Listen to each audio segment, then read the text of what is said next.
Hello, good evening, and welcome to Talk of the Town. I'm your host, Ed McCullough. Our guest this evening is Troy Ayo. Troy is the Vice President of Online Marketing. He is with Andersen Integrated Marketing. Troy, welcome to the show. Well, thank you very much. I appreciate it, Ed. It's nice to have you here. You came here from California. That's like from another planet. Are you in culture shock? Or have you adjusted? No. First time I came to Hilton Head was back in '95. I used to be a physical therapist.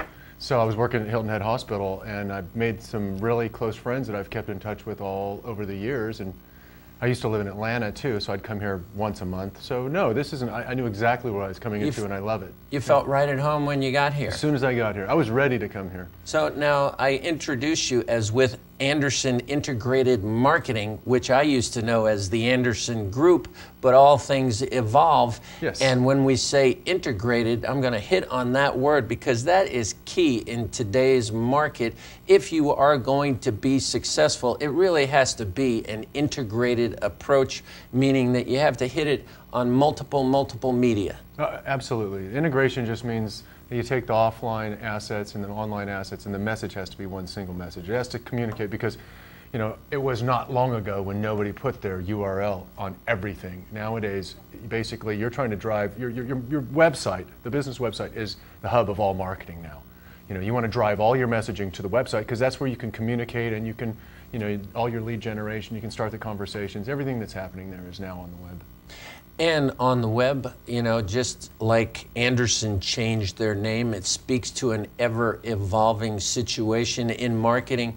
Even the online marketing is evolving. For instance, who could have imagined the impact as recently as 2 or 3 years ago that something like a social network like a Facebook would come to play in the online marketing universe?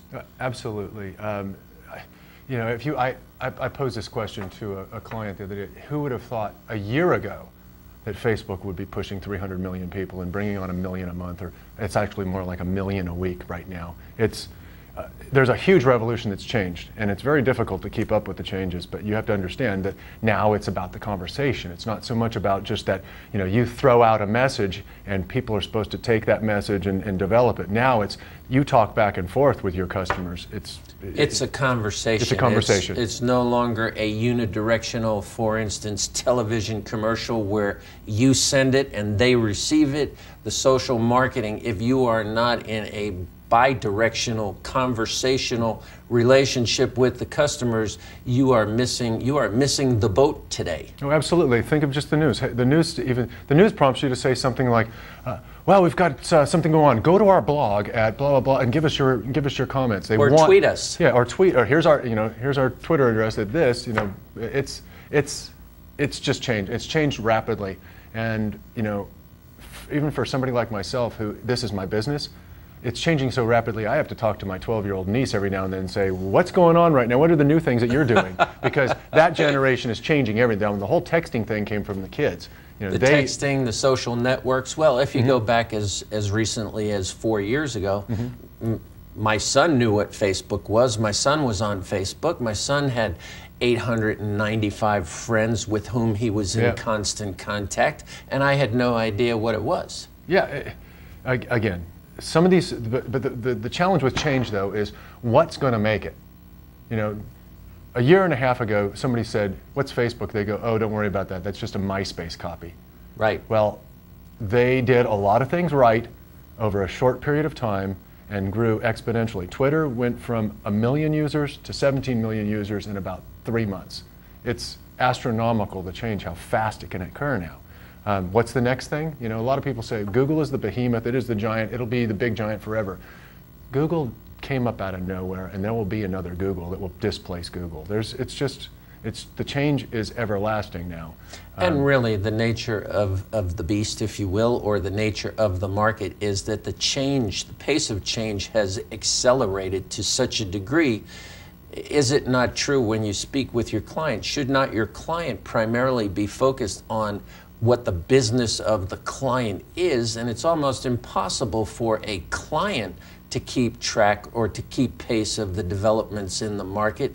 They need to talk to some, it's your job. You just follow this stuff on like a moment-to-moment basis. Yeah, regularly clients ask me, you know, what about mobile devices? What about text marketing? What about this? And I say, first off, it's really important you do the basics right. Your website has to be a lead generating machine. It has to engage the user. It has to be entertaining. You got to look at your analytics to see how much time your visitors are spending on the page and where they're going and how many pages are. You've got to do the basics right. You've got to hit, your website has to be right. It has to be great. It has to be interactive. It has to be functional. It has to look, you know, that has to be done first. Then you can venture out into a lot of the other stuff. Sure, you have to have the social media stuff like Facebook and Twitter accounts and LinkedIn and all those other things, but you've got to do the basics right first too. Well, and the basics and what is right first. You and I met over at the Community Foundation of the Lowcountry, and before you even go online, there are questions that need to be answered. And I have to believe, and I'll ask this on behalf of the Community Foundation, with which I've been associated with for years, and the question is, I think, who are you? You have to define yourself. You have to know who you are. And then you have to brand it in a way that it's easily communicated out there. Agreed 100%. Your website is basically your storefront. And you know, if your website doesn't represent who your brand are, who the brand is, who your brand, you know, who you are as a company or as an organization, then you're in deep trouble, because the latest statistics show that that people under 45 get over 90% of their information from online. The phone book is essentially gone for all. The newspaper's gone. The phone book's gone. Anyone under 30, print, phone book's gone. The magazines newspaper's gone, are falling off the shelf. Yep. 90%. They'll click, and when they click, you know, I have watched I'll use my son as my example, and I have watched him just click through at the speed of light, and all of a sudden he's in the New York Times, but he's only there for like a minute, and then all of a sudden he's over at NPR, and then he's watching ESPN highlights, and then he's doing business with someone on their website. Right, well, you can even avoid, you can even speed that up with just having your RSS feeds.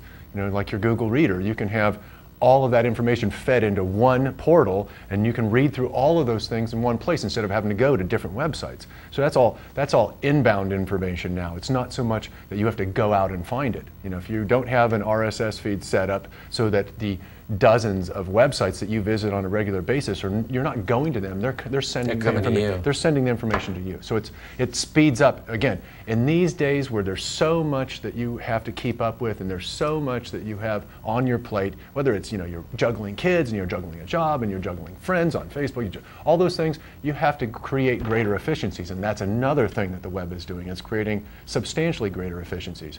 You want to find out about information about traveling, you go to the web, you look up a few things, you can book your ticket online, you do all those things. Before, we used to have to drive down to a travel agent. Now, talk to an 18-year-old about that.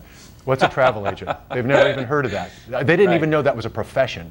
That's how much, it's efficiencies that are changing rapidly too. Pay all your bills online. You don't put a stamp and send it in the mail. It just doesn't, you just don't do those things anymore. And that's part of all, you know, that's where a lot of people in that 45 and 50 and up have the greater challenges of adapting, because they're talking about wholesale changes in the way that they look at life and how they approach it. And a whole new generation that operates in a whole new modality. We have to take a break. Sure. We have been speaking with Troy Ayo. Troy